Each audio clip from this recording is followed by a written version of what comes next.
Can cataracts, this is from GMAC, can cataracts and any eye problems, glaucoma, far and nearsightedness, etc., be addressed with Ericksonian hypnosis and also other illnesses? I'm beginning to believe yes, she says. Well, yeah, I've had that experience. You know, can we use hypnosis to heal problems with the eyes? Let me give you an analogy about a particular case, and also talk about the role of hallucination.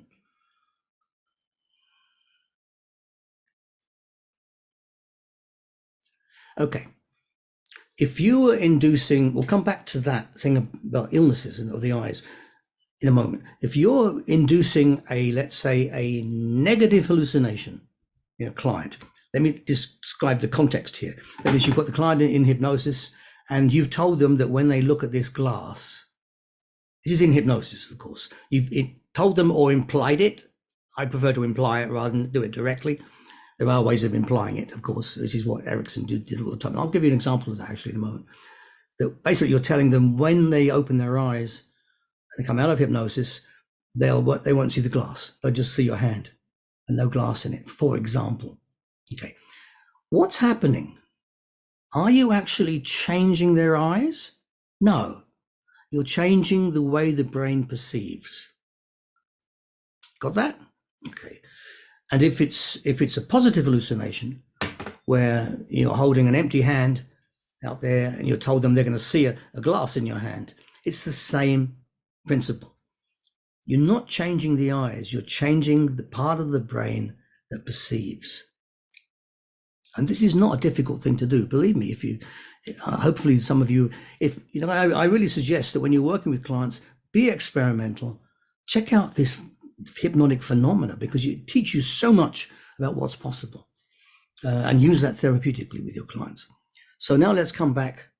Hang on, I just haven't finished that, have I, about that? How you do it indirectly. Okay, there you are with your glass. Client's not in hypnosis. You're having drink. You induce hypnosis. You say to the client, in hypnosis, you can say to the client, I'd like you just to go deeper into hypnosis, and I'm going to just take my glass out into the other room and I'll be back in a moment. And you come back with your glass. But you've suggested to them the glass is not there in the room, that you've taken it into another room. That's how you do it indirectly, rather than say you will not be able to see the glass. And think about it. If you're that direct, you will not be able to see the glass. What happens if they can see the glass? You've lost all rapport with your client.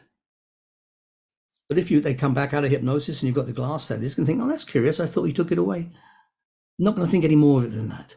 But in an ideal way, of course, they'll respond to the indirect suggestion and they won't see the glass. So now let's come to the idea of healing. I had a client of mine, actually he was one of my students, and he had eye problems and he wore glasses.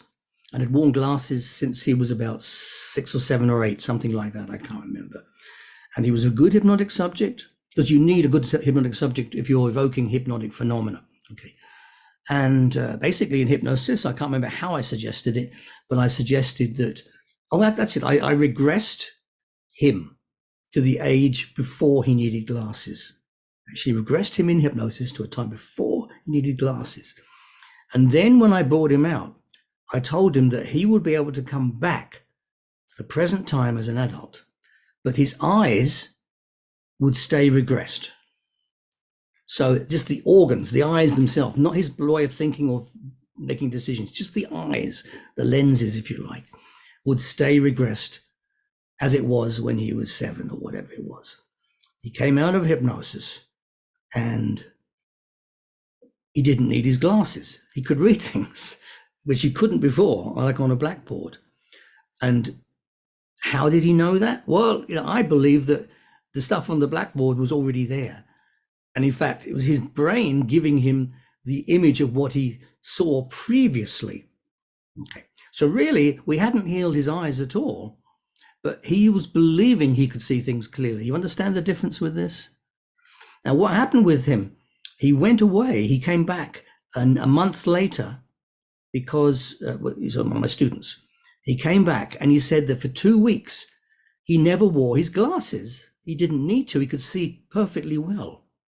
And then somebody mentioned to him that he wasn't wearing his glasses. He'd kind of forgotten that he needed to wear them and just left them somewhere. And as soon as somebody said to him, wear your glasses, how can you see anything? He reverted back to how it was. So he lost the regressed eyes. Okay. Then things were blurred again. So think about this as an example.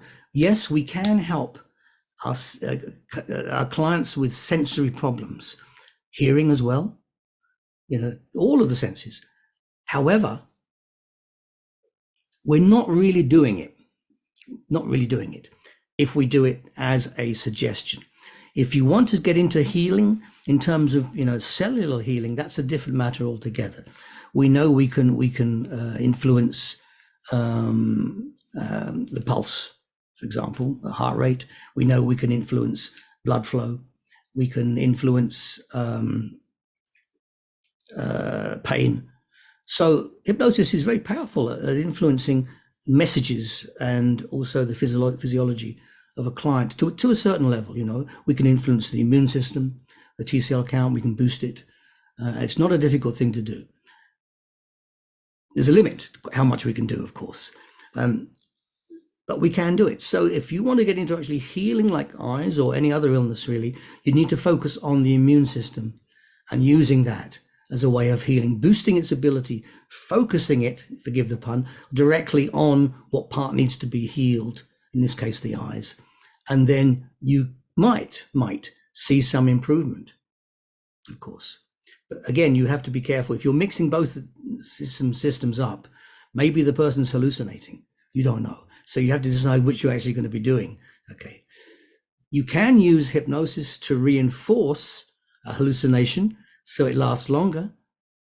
That could work, but even so, you haven't done the healing. If you're working with the immune system, working on cellular healing, then of course you are bringing about changes because the cells are recreating themselves. And so you are actually healing. It is possible to heal people depending on all the circumstances and if you're the right therapist, everything that goes with that and how severe the illness is.